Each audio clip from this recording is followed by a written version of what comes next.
Assalamualaikum warahmatullahi wabarakatuh.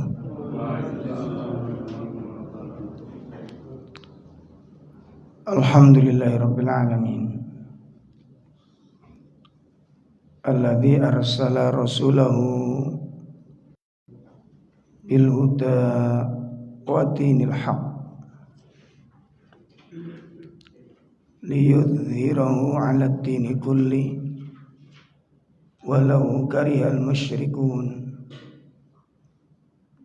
Asyhadu an la ilaha illallah wahdahu la syarikalah wa asyhadu anna Muhammadan abduhu wa rasuluh. Allahumma salli wa sallim wa barik ala nabiyyina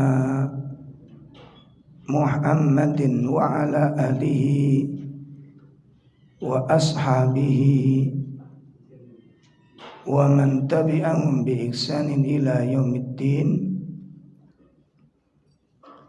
Ya ayyuhalladzina amanu taqullaha haqqa tuqatih wa la tamutunna illa wa antum muslimun. Amma ba'd. Ikhwatul iman rahimani wa rahimakumullah. Bapak-bapak serta ibu-ibu jamaah majelis taklim yang semoga dimuliakan Allah Subhanahu wa taala. Alhamdulillah pagi ini kita bisa hadir dalam majelis ilmu. Mudah-mudahan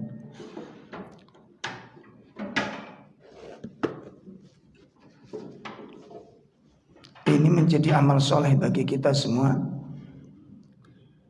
Dan sebagaimana yang telah digambarkan oleh Nabi sallallahu alaihi wasallam, man salaka tariqan yaltamisuhu fi ilman sahalallahu tariqan ilal jannah. Di barang siapa yang menempuh jalan untuk mencari ilmu, maka niscaya Allah akan mudahkan baginya jalan menuju surga. Dan kita berharap mudah-mudahan kita termasuk golongan tersebut, mendapatkan kemudahan-kemudahan untuk taat kepada Allah Subhanahu wa taala dan mudahkan jalan untuk mencapai keridhaan Allah Subhanahu wa taala. Jamaah sekalian yang dimuliakan Allah, sebelum kita mulai kajian membahas tentang bahaya atau buruknya sifat bakhil. Ini kelanjutan pada kajian yang lalu. Sebelumnya saya ingin menukilkan sedikit. Bapak pernah ingat hadis Jibril? Pernah dengar hadis Jibril? Pernah dengar kan?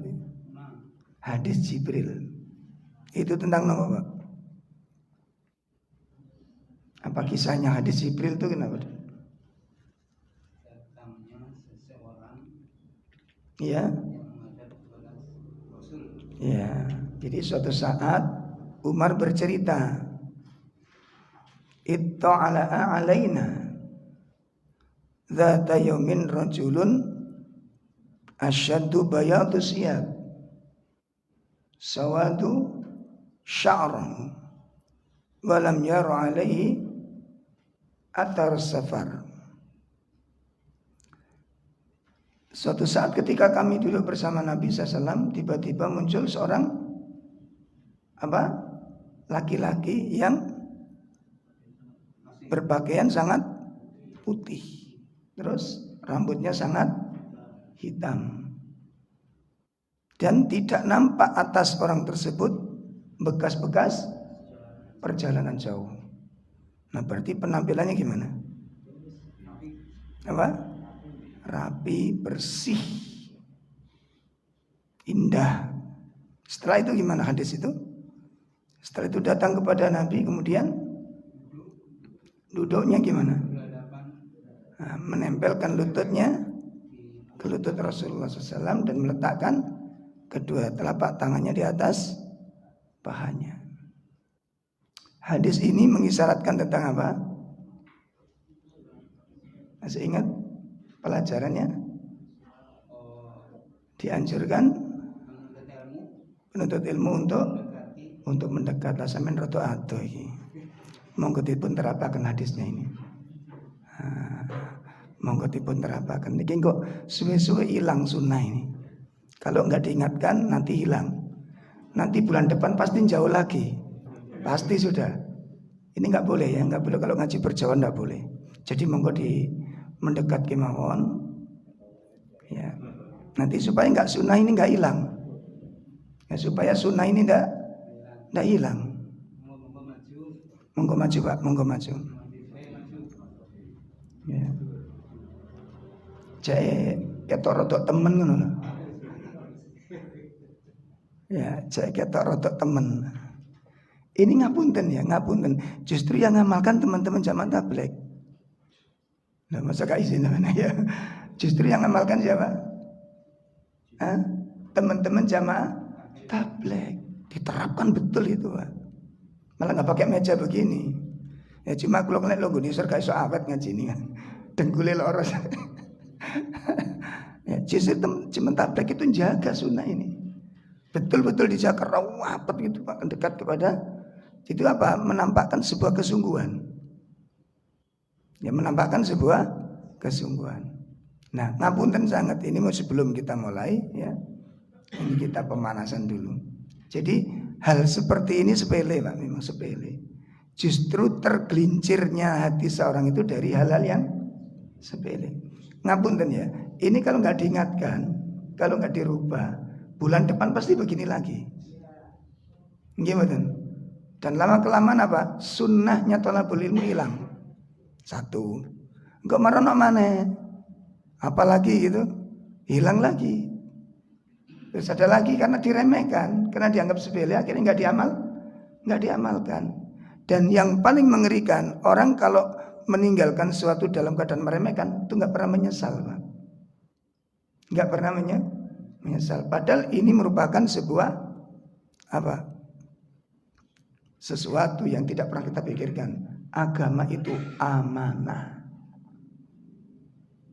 Agama itu amanah. Sebagaimana yang Allah firmankan dalam surat Al-Ahzab, qad aradnal amanata, itulah sungguh kami telah tawarkan amanah ini kepada langit, kepada gunung, kepada bumi. Tapi mereka semuanya enggan untuk menerima amanah tersebut. Bukan karena maksiat, tapi karena takut tidak bisa menjaganya. Nah, akhirnya kami tawarkan amanah itu kepada manusia, dan manusia menerima amanah tersebut. Manusia menerima amanah tersebut. Ya. Nah, sehingga ini dijelaskan oleh para ulama tafsir dari ayat tersebut, yang dimaksud amanah di situ apa? Ad-din, syariat ini. Nah, kalau agama itu amanah, maka harus kita jaga. Apanya yang dijaga? Perintah-perintahnya dan larangan. Satu misal kalau kita dititipi sesuatu terus hilang satu gimana? Satu misal kita dititipi 10 barang gitu ya oleh seorang, lalu hilang satu gimana? Hilang 2, hilang 3 gimana? Habis. Dan ini berarti kita kurang bisa menjaga amanah. Makanya para ulama tidak ada satu amal pun kecuali disimpan oleh mereka. Nah, contoh begini. Bersisir dari kiri ke kanan itu sederhana apa enggak? Persoalan penting apa persoalan remeh? Saya tanya, ayo. Penting apa remeh? Disimpan oleh para ulama itu. Kenapa kita sekarang menemukan adabul yaumiyah? Ada kitab adab-adab harian seorang muslim. Kenapa? Tidak satupun ilmu kecuali dijaga oleh para ulama. Doa bercermin itu remeh apa penting? Remeh sekali, Pak. Tapi disimpan oleh para, akhirnya kita temukan doa bercermin. Kenapa? Ulang enggak engkau kehilangan ini. Berarti apa? Diamalkan betul.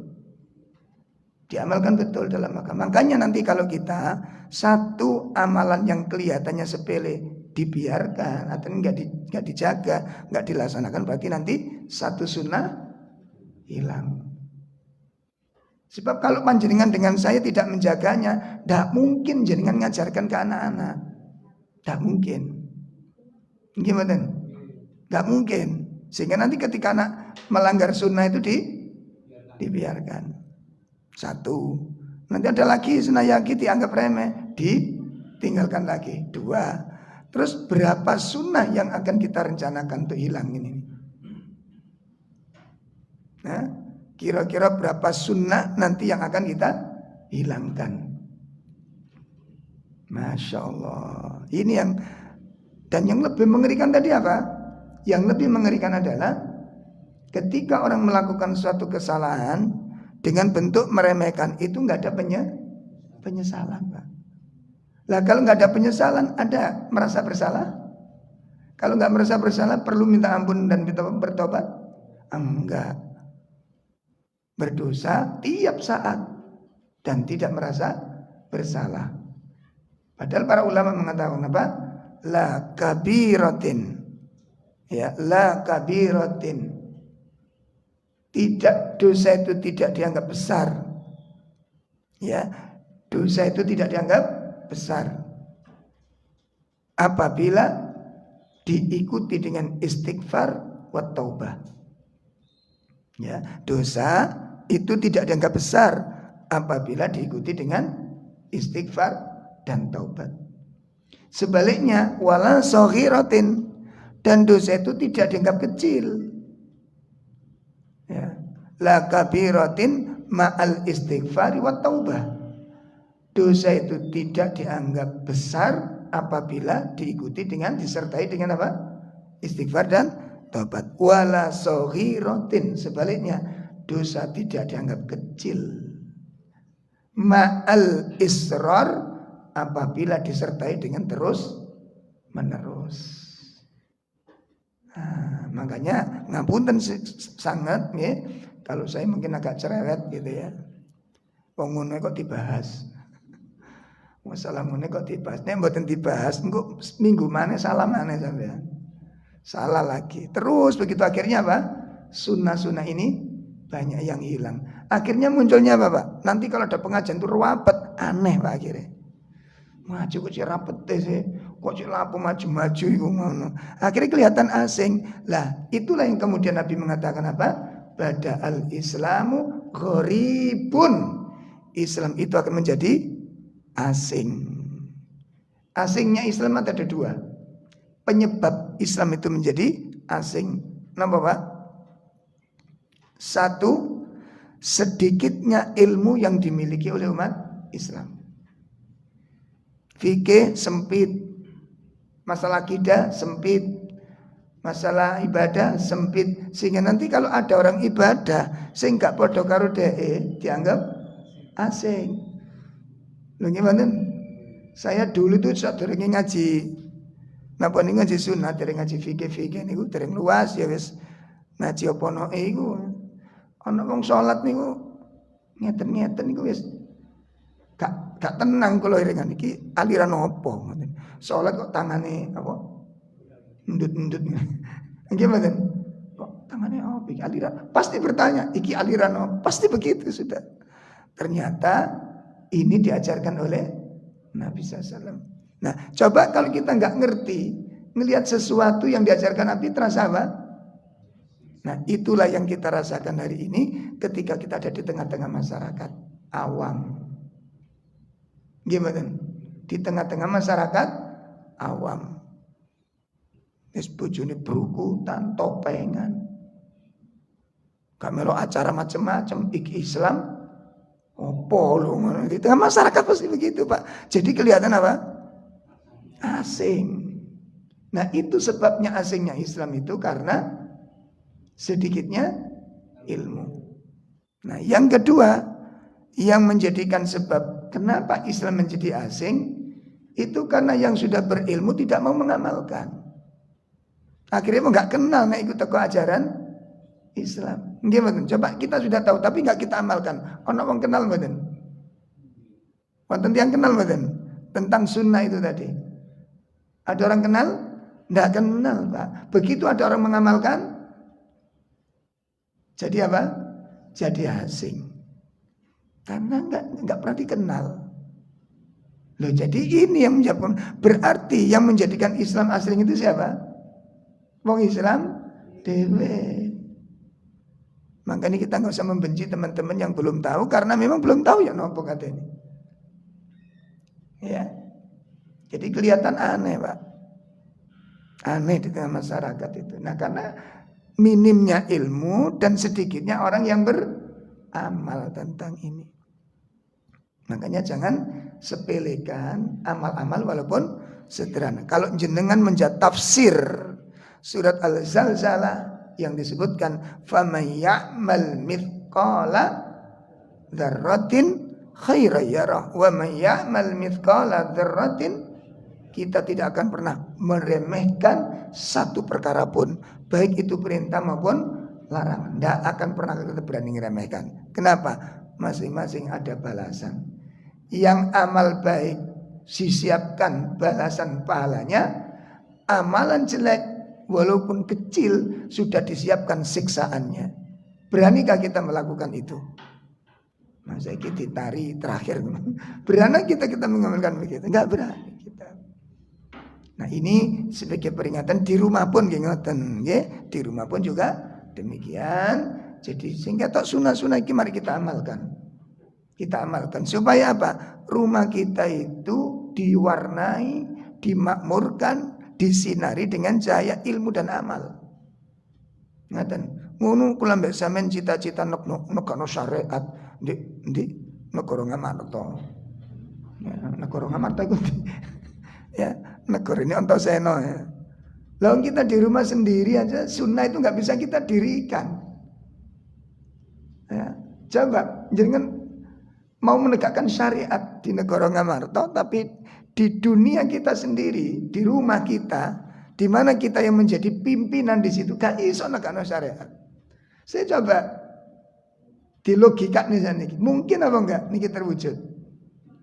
Ayo, mungkin apa kan? Gak mungkin, wong kita penguasanya aja gak mampu nuntut orang penguasa yang lain untuk menentukan syariat. Wong kita itu di rumah, penguasanya siapa di rumah ini?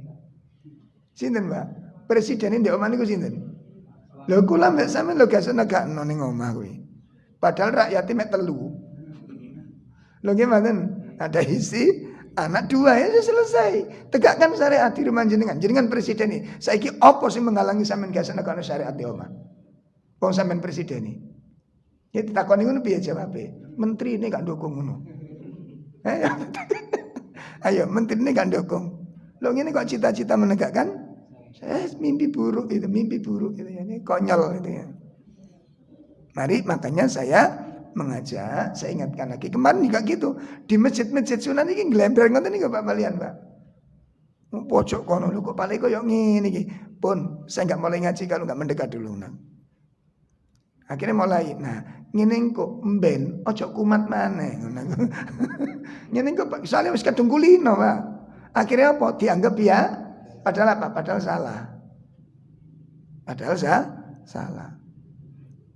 Ya, maka ini tolong dijaga kualitas ibadah itu. Baik.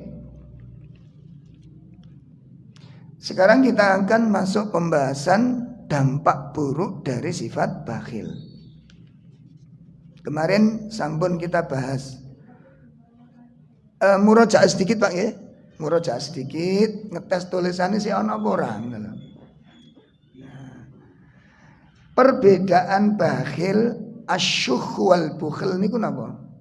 Pelit dengan bakhil bedane napa wingi? Wis mboten napa-napa ngrepek halal. Ngrepek halal. Ibu-ibu. Mosok ilang kabeh tulisane sakmono kae rek. Napa bedane bakhil kalau pelit? Al-bukhlu wasyuh. Napa bedane?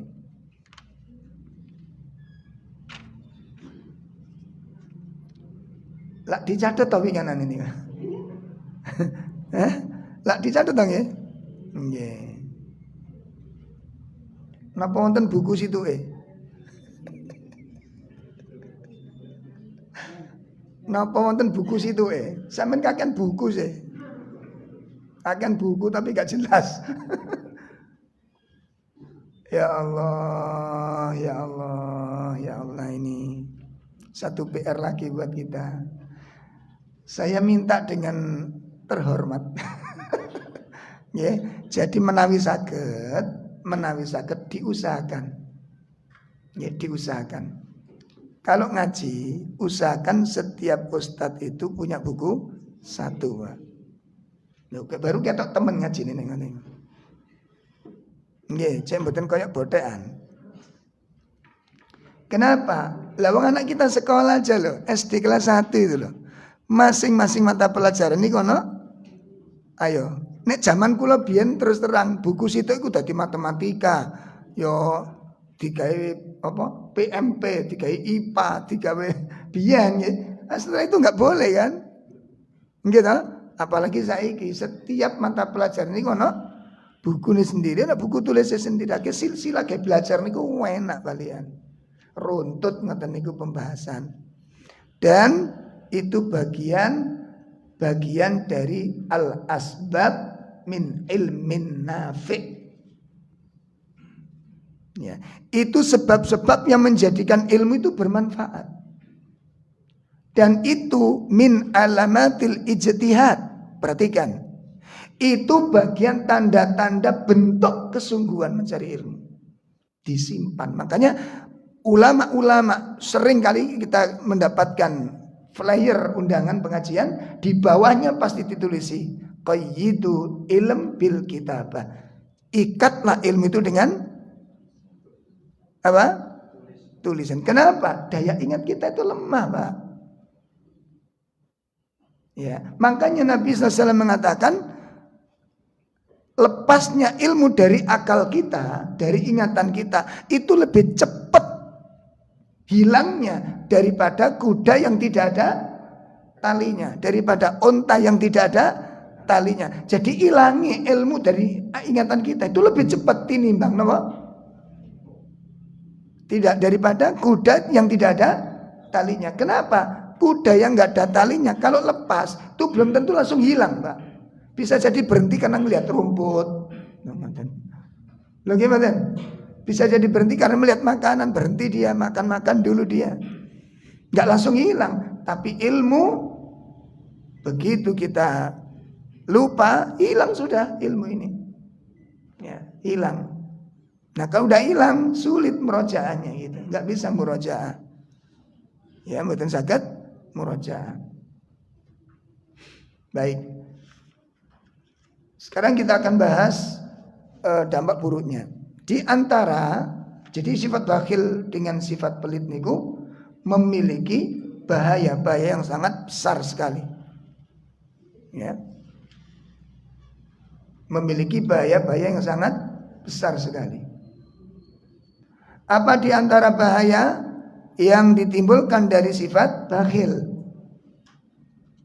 Apa bahaya yang ditimbulkan dari sifat bakhil? Yang pertama, al-bukhlu wasyuh min sifatil munafiqin. Masya Allah.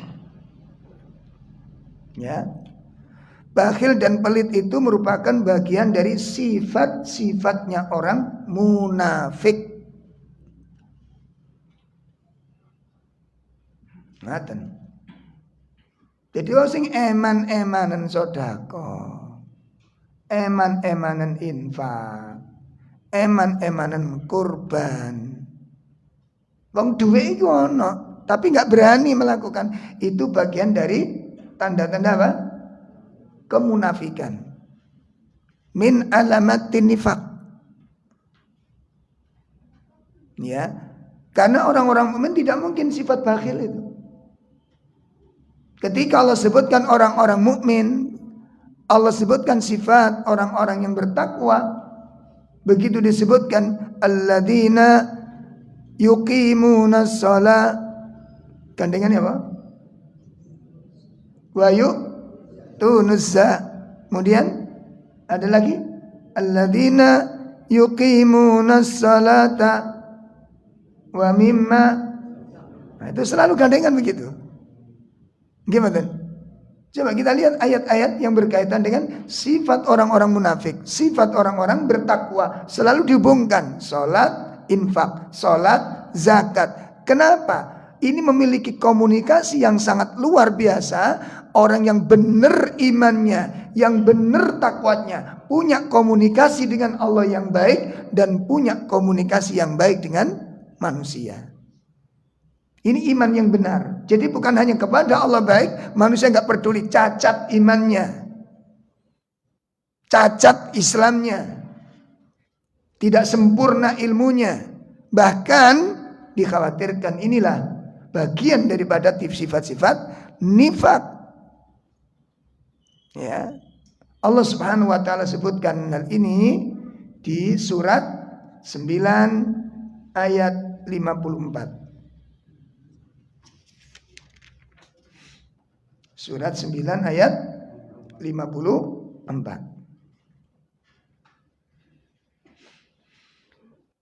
A'udzu billahi minasy syaithanir rajim.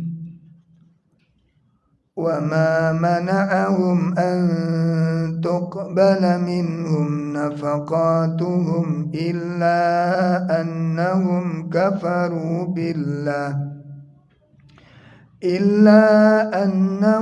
كَفَرُوا بِاللَّهِ وَبِرَسُولِهِ وَلَا يَأْتُونَ الصَّلَاةَ إِلَّا وَهُمْ كُسَالَى وَلَا يُنْفِقُونَ إِلَّا وَهُمْ كَارِهُونَ.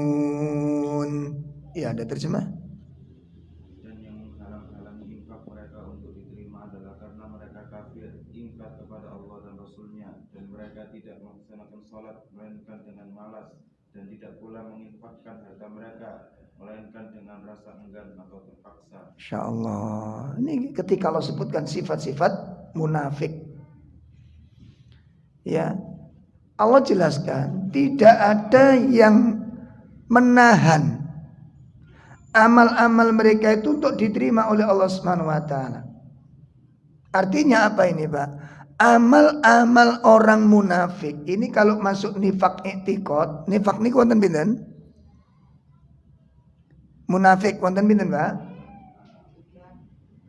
Lu kan lali maneh. Munafik wonten pinten? Nifak. Nifak itu ada berapa? Wonten kali siji disebut nifak i'tiqad. Napa? Nifak i'tiqad. Sakjane pun balak-balik kok niki. Cuma panjenengan kali kula mboten patah eling. Pertama nifak napa? I'tiqad, nifak yang berkaitan dengan masalah akidah. Itu kalau nggak salah ada 6 tanda-tandanya. Lah, orang kalau kena nifak i'tiqad niki Pak nopo bahayane bisa keluar dari Islam. Murtad sudah. Makanya ancamannya kalau orang kena nifak i'tiqad niku apa ancamannya? 1. Kalau mati tidak boleh disolati oleh orang-orang yang soleh. Dan tidak boleh didoakan. Yang larang siapa? Allah, bukan ustaz. Terus ustaz, ngono. Allah yang melarang. Wonten kene surat At-Taubah itu. Ya. Allah melarang jangan mereka itu dimintakan ampun atau tidak dimintakan ampun. Walaupun dimintakan ampun 70 kali mestinya, itu tetap enggak akan diampuni oleh Allah. Nah begitu. Dan Nabi dilarang untuk mensolatinya. Nabi tidak mensolat, melarang. Umar bin Khattab itu pernah, Pak, ketika menjadi khalifah, sisa-sisa munafik itu kan ada, Pak, di zaman Umar bin Khattab. Nah, ketika Khalifah menjadi khalifah, ada seorang muslim meninggal dunia. Maka Umar ingin berniat untuk apa? Mensolatinya. Begitu Umar akan mensolatinya, pundaknya itu dipegang oleh sahabat Hudzaifah ibnul Yaman. Pundaknya Umar itu dipegang oleh sahabat Hudzaifah. Tahu siapa sahabat Hudzaifah kita? Sahabat Hudzaifah itu pemegang kunci rahasia. Artinya apa? Ketika Nabi masih hidup, sahabat Hudzaifah itu dipanggil secara pribadi oleh Nabi, disuruh nyatet jenenge wong munafik. Jadi sahabat sing ngerti siapa orang-orang munafik niku sinten? Sinten? Sahabat Hudzaifah. Niku sing ngerti siapa saja orang-orang munafik yang ada di dalam majelisnya Rasulullah niku. Sahabat yang lain nggak tahu, Umar nggak tahu, Abu Bakar nggak tahu, Pak. Sahabat Abu Hudzaifah ya, sahabat Abu Hudzaifah.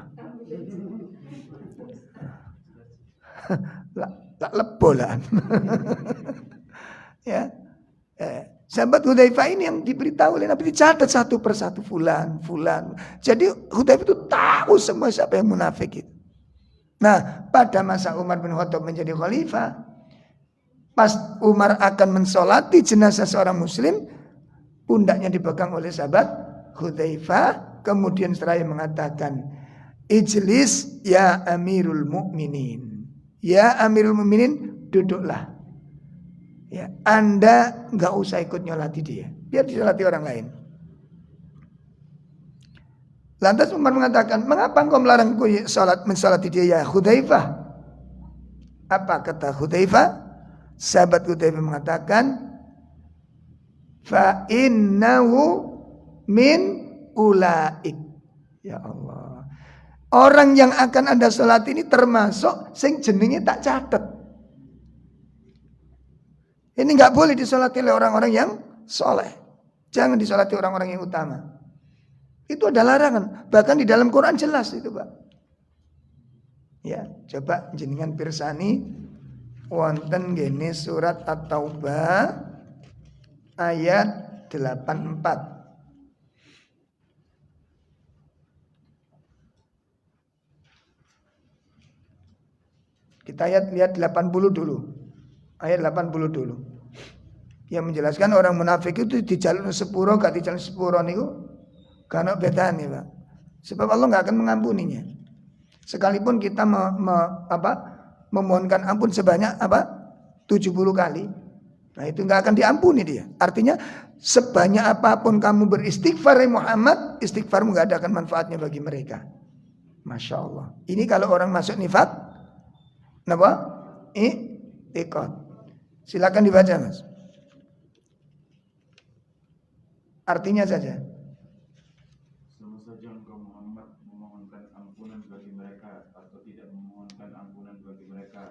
Walaupun engkau memohonkan ampunan bagi mereka 70 kali, Allah tidak akan memberi ampun kepada mereka. Demikian itu karena mereka ingkar kepada Allah dan Rasulnya, dan Allah tidak memberi petunjuk kepada orang-orang yang fasik. Masya Allah. Jelas nih.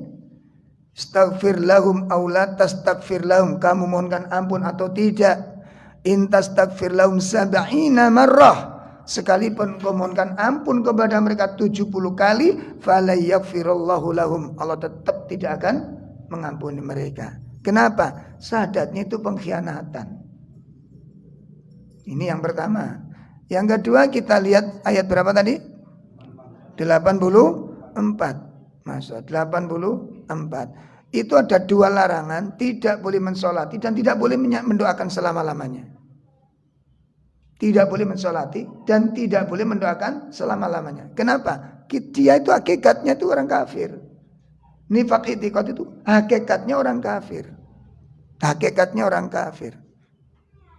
Ya, disebutkan oleh Allah Subhanahu wa taala di situ.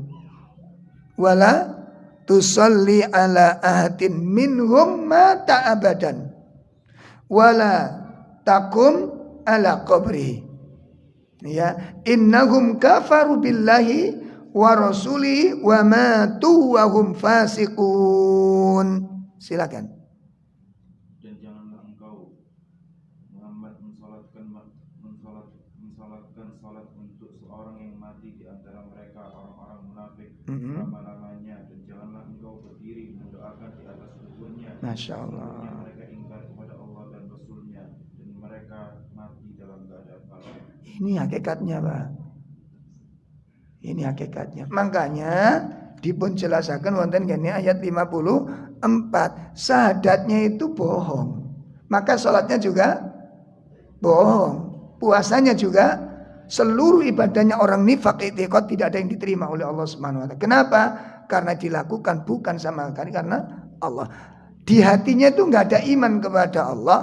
Di hatinya juga tidak butuh harapan. Jadi mereka melakukan sholat, mereka melakukan zakat, itu untuk mendapat sebuah pengakuan bahwa mereka adalah seorang muslim. Paham ya? Itu nifak i'tiqad. Maka bahaya sekali di situ. Sehingga nanti ada ayat yang mengatakan innal munafiqina fit darkil asfali minan. Orang-orang munafik nanti ada di dalam bawah neraka yang paling bawah. Paling bawah sudah. Melebihi orang kafir. Kenapa? Karena bahayanya lebih buruk dari orang kafir. Jadi ingat mau perang. Perang ini ketok musuhnya, ketok musuhnya bahaya pun nih. Perang jelas musuhnya, gak jelas. Enak nanti. Enak jelas karuan gitu loh. Mana kadang-kadang ada suami istri lawas rotok berselingkuh nih. Awakku jadi seneng aku apa gak sih lah ngono begini. Nek senengi ngomong seneng, nek gak iku ngomong gak ngoten niku. Cek misteri dalam kehidupan ini. Iya kan? Jadi kalau sesuatu yang jelas itu enak, Pak. Perang kelihatan musuhnya. Dari perang gak kelihatan musuh. Ya Allah. Lah orang munafik ini gak kelihatan. Mereka sholat bersama kita. Mereka puasa bersama kita. Mereka juga bersahadat. Mereka juga mengatakan Quran kitabnya. Tapi lihat sifat. Makanya paling tidak disukai itu ngaji. Tafsir itu gak disukai. Kenapa? Sifat-sifatnya kan terbongkar. Ngatan. Dihindari kajian-kajian seperti itu. Lah, jadi yang menyebabkan amal mereka tidak diterima oleh Allah itu karena sesungguhnya mereka itu kafir kepada Allah dan di hatinya itu nggak ada iman kepada Allah, di hatinya nggak ada iman dengan hari akhirat. Maka lihatlah sifatnya. Orang yang beramal di hatinya nggak ada iman.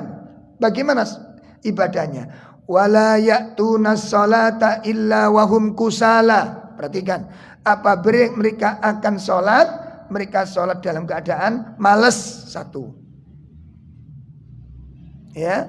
Yang kedua, wala yunfikuna illa wahum karihun, dan mereka tidak menginfakkan hartanya kecuali dalam keadaan terpaksa. Berat sekali. Maka bakhil merupakan bagian dari sifat-sifat munafik. Tinggalkan. Harus dilawan. Harus dilawan. Nomor 2. Bahaya yang kedua dari sifat bakhil.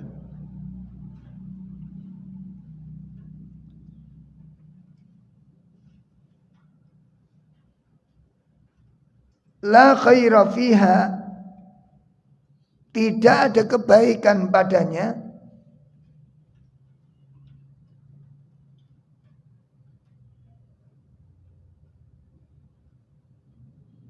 Ya, tidak ada kebaikan padanya yang bisa diharapkan untuk didapat.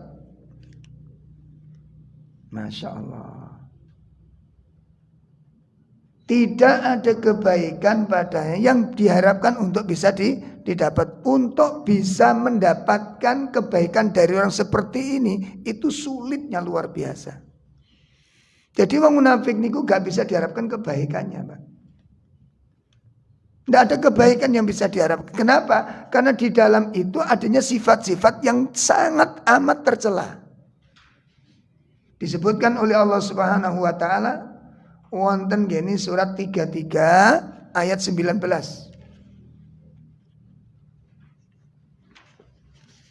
Surat Al-Ahzab ayat pinten wau? Asyihatan 'alaikum فإذا جاء الخوف رأيتهم ينظرون إليك تدور أعينهم كالذي يغشى عليه من الموت فإذا ذاب الخوف سلقوكم بألسنة حداد أشحة على الخير أولئك لم يؤمنوا فأهبط الله أعمالهم وكان ذلك على الله يسيرا. Ya. Mereka pikir terhadapmu apabila datang ketakutan bahaya, kamu lihat mereka itu memandang kepadamu dengan mata yang terbalik-balik seperti orang yang pingsan karena akan mati, dan apabila ketakutan telah hilang, mereka mencaci kamu dengan lidah yang tajam. Sedang mereka pikir untuk berbuat kebaikan, mereka itu tidak beriman, maka Allah menghapus amalnya, dan yang demikian itu mudah bagi Allah. Yang jelaskan ya, asyihatan alaikum. Awal ayat menjelaskan mereka itu kikir kepadamu Muhammad. Di tengah-tengah ayat menjelang akhir Allah katakan lagi apa? Asyihatan alal khair. Mereka sangat bakhil dalam masalah kebaikan. Makanya wong munafik niku bulet nek kate nglakoni apa-apa. Wis direnungkan. Kira-kira kita pernah enggak al-bulet? Di sedekah bulet, kate ngaji bulet, kate maca Quran bulet. Ya. Berat untuk melakukan kebaikan. Asyihatan alal khair. Dijelaskan oleh Imam Ibnu Katsir apa makna asyihatan alal khair ini. Mereka sangat bakhil dalam masalah kebaikan itu. Disebutkan oleh Imam Ibnu Katsir, qad jama'a alal nifaq. Sungguh telah berkumpul pada diri orang munafik. Ya, ar-radha'il, tentang sifat-sifat yang tercela. Berkumpul di dalam itu. Lalu disebutkan sifat-sifat tercela itu apa saja? Pertama, al-jubna, sifat pengecut. Ya Allah. Orang bakhil itu pengecut. Gimana enggak pengecut? Wong ada orang butuh dia enggak mau bantu. Pengecut apa enggak dia? Ada orang susah itu dia senengnya. Pengecut ya. Layak enggak orang iman begini ini? Pantas nggak mengatakan mukmin gitu? Ya, jauh Pak. Orang mukmin tidak demikian. Ya, jauh dari sifat iman. Ini yang pertama, al-jubna. Apa al-jubna? Pengecut. Itu sifatnya orang munafik. Orang bakhil itu punya sifat pengecut ini. Ya, wal kadzib, pembohong. Makanya kan kalau pernah guyonan tuh, lek ana wong gedabrus nyeritakno usahane lancar. Nah ana gedabrus nyeritakno usahane lancar. Aku buka usaha di kono Mas. Di kono ya ana usahaku, di kono omsete alhamdulillah wis luwah luwe. Iku nek cerita ngono, sambatono 5 juta melarat ya langsung. Coba begitu dia menceritakan kesuksesannya, kita puji dia, alhamdulillah Mas, kalau begitu mudah-mudahan berkah. Wis kok delok kok saiki pas butuh duit Mas iki Mas. Kan sampean duit melimpah ruah toh. Kan dia baru menceritakan omsetnya besar, yang di sini omsetnya sekian. Lah kok delok saiki iki butuh duit. Kira-kira ki iso pinjam 10 juta. Langsung miskin dia. Pembohong, orang bakhil itu pembohong.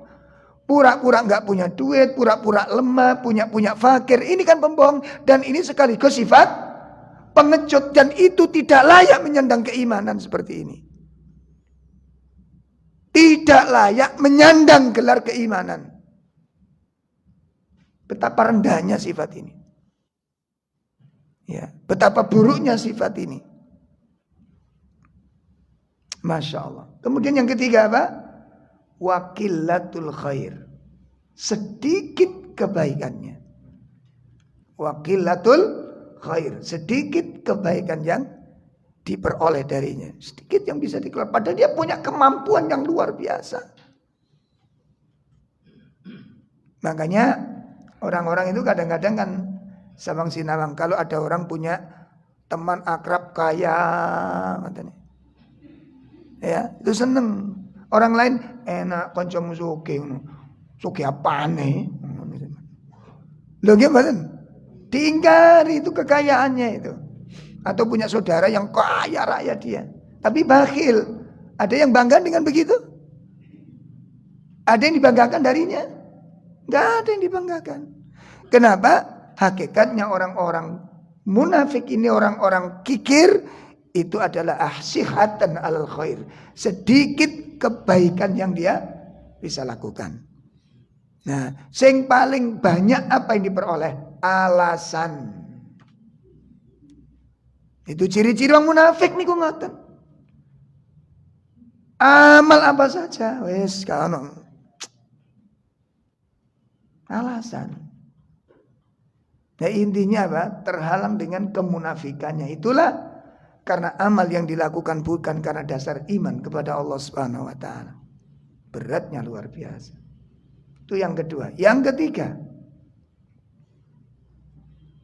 Ya.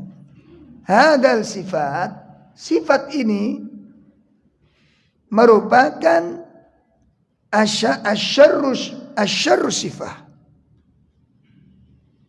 Merupakan seburuk-buruk sifat. Sifat bakhil merupakan seburuk-buruk sifat. Disebutkan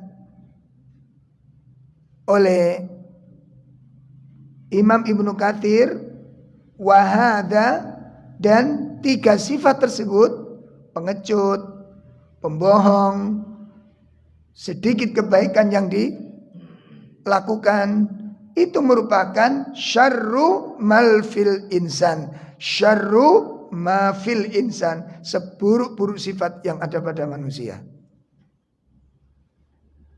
Ya, seburuk-buruk sifat yang ada pada manusia.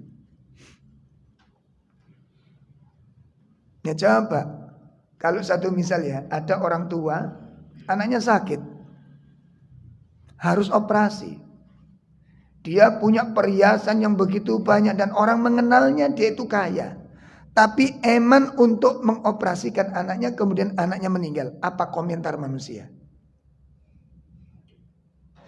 Bu, apa komentar orang kepadanya? Sembuh. Sawat teletong ya bang ini. Betapa buruknya penyakitnya, coba jangan lihat.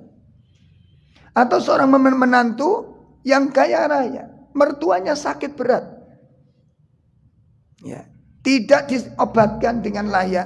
Gara apa? Eman, nanti kalau hartanya ini berkurang. Sampai kemudian mertuanya meninggal dunia. Apa komentar orang?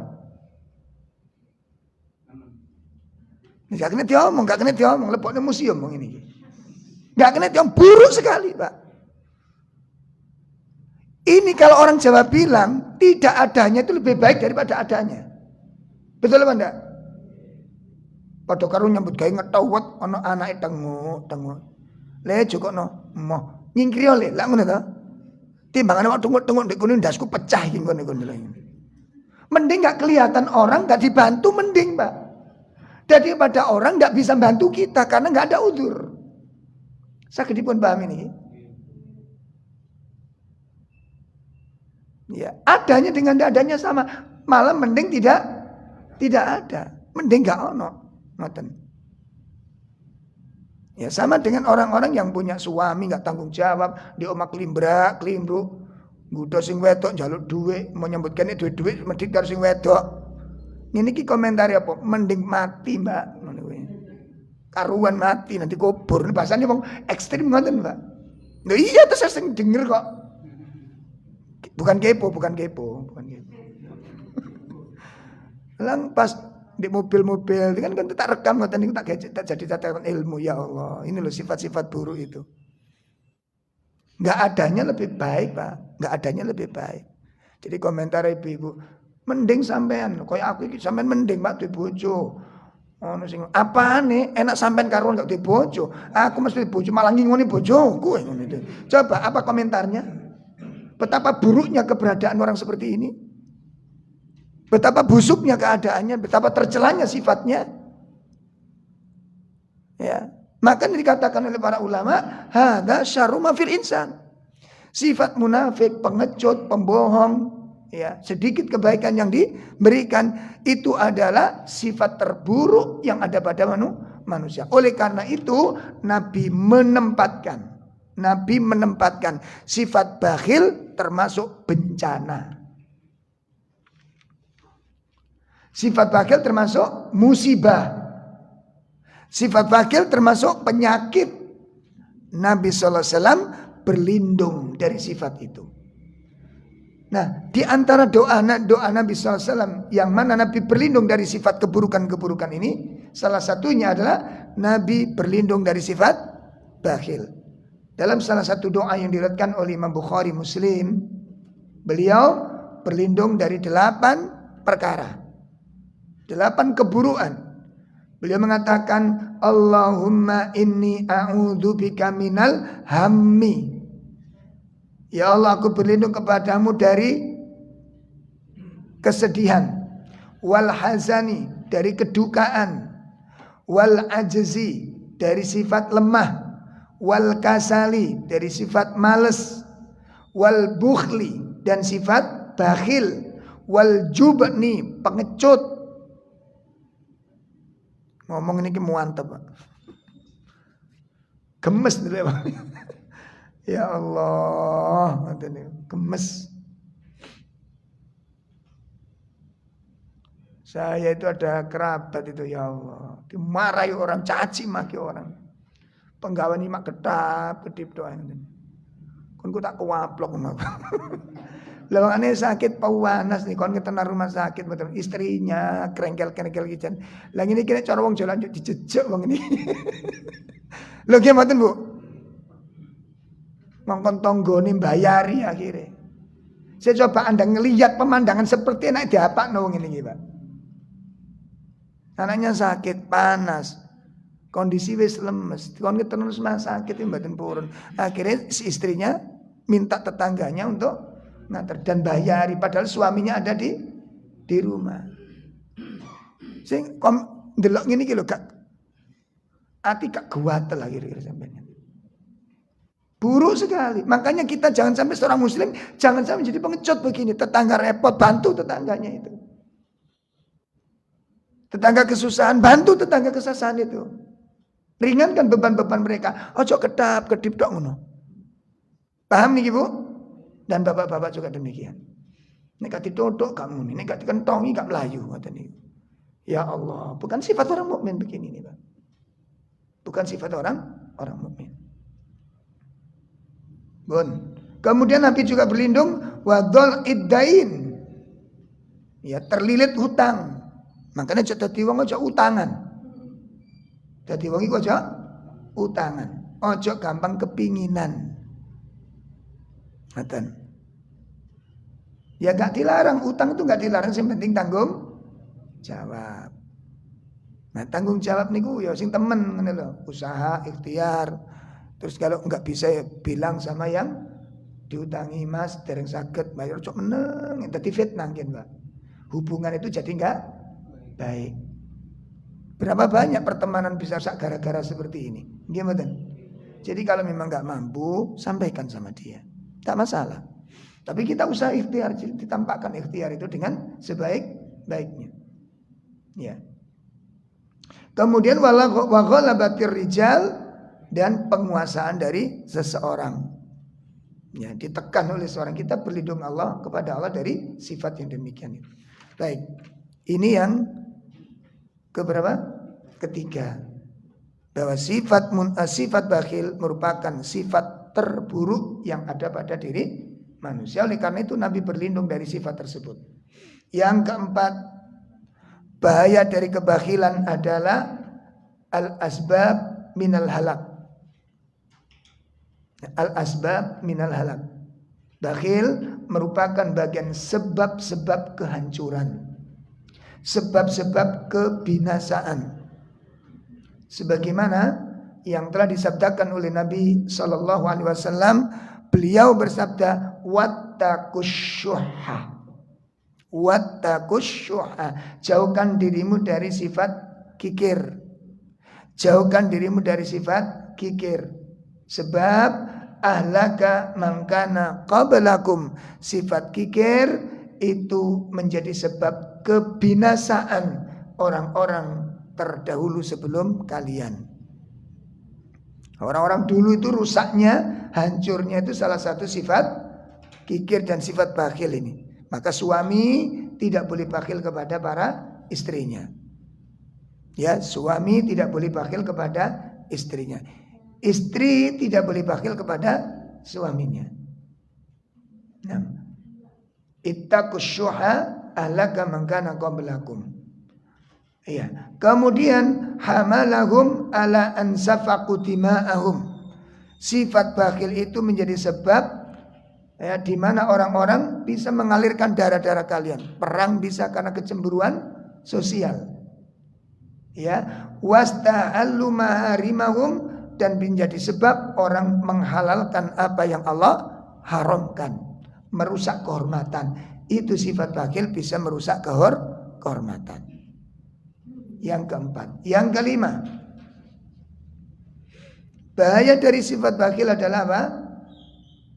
Al-bukhlu minal kabair. Sifat bakhil merupakan bagian dari dosa-dosa besar, termasuk dosa besar. Kenapa? Karena dia membuat penderitaan bagi orang lain. Ya, menderita orang lain jadi menderita. Nah, seperti orang-orang miskin jadi tambah menderita karena orang-orang kayanya bakhil. Ya, maka itu merupakan dosa besar. Sehingga barangkali bapak-bapak, ibu-ibu dipun paringi kelancaran rezeki, usahakan panjenengan menjadi orang-orang yang banyak mendatangkan manfaat. Ya, kunjungi kerabat, kunjungi teman, kunjungi tetangga. Ya, kita harus keluar rumah, Pak, keluar rumah. Ya, mendatangi orang-orang yang diuji Allah dengan kesulitan ekonomi. Kalau panjenengan ditakdirkan menjadi orang yang berkecukupan. Supaya apa? Mereka tidak jatuh dalam kehinaan, supaya enggak meminta-minta, supaya tidak terjebak dalam yang haram seperti rentenir. Itu disebabkan apa? Orang-orang kaya tidak peduli dengan mereka. Ngoten. Maka tolong ini diperhatikan dengan sebaik-baiknya. Ya. Jadi kalau kita punya kerabat yang miskin, seperti misalnya, atau sakit-sakitan dia, lalu diuji dengan kemiskinan, maka tolonglah ringankan bebannya. Entah 1 bulan itu jangan belikan beras 5 kilo atau gula, itu kan paling tidak ringan gitu. Ada sesuatu kebaikan yang bisa kita berikan kepadanya. Jangan diam saja, ini dolim kita.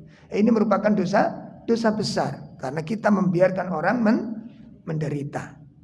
Masya Allah, maka takutlah kepada Allah ya ikhwah. Takutlah kepada Allah. Yang keenam,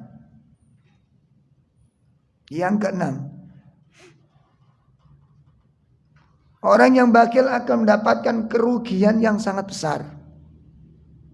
Kerugian yang sangat besar, kerugian akhirat, penyesalan yang luar biasa. Penyesalan yang luar biasa. Dalil pertama, kita buka surat 59, surat 59.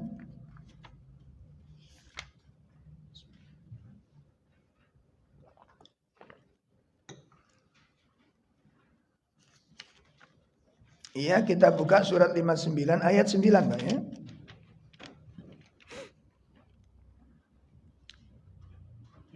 Di kalimat yang terakhir, kita lihat ayat terakhir, kalimat terakhir di ayat 9. Niku wonten kalimat wa may yuqashuha nafsihi fa ulaika humul muflihun. Iya. Maka mereka itulah orang-orang, meskipun mereka juga mengeluhkan, dan siapa yang dijaga dirinya dari kepikiran, maka mereka itulah orang-orang yang beruntung. Ya. Wa may yuqashuha nafsih. Barang siapa yang dijaga oleh Allah dari kekikiran. Ya, barang siapa yang dijaga oleh Allah dari kekikiran, maka mereka itulah orang-orang yang beruntung. Artinya orang yang dermawan adalah orang yang beruntung. Sedangkan orang yang kikir, orang-orang yang akan mengalami kerugian. Dan kerugian itu dijelaskan oleh Allah. Bentuk penyesalannya di surat Al-Munafikun ayat 10. Ya. Ayat 9, ayat 10.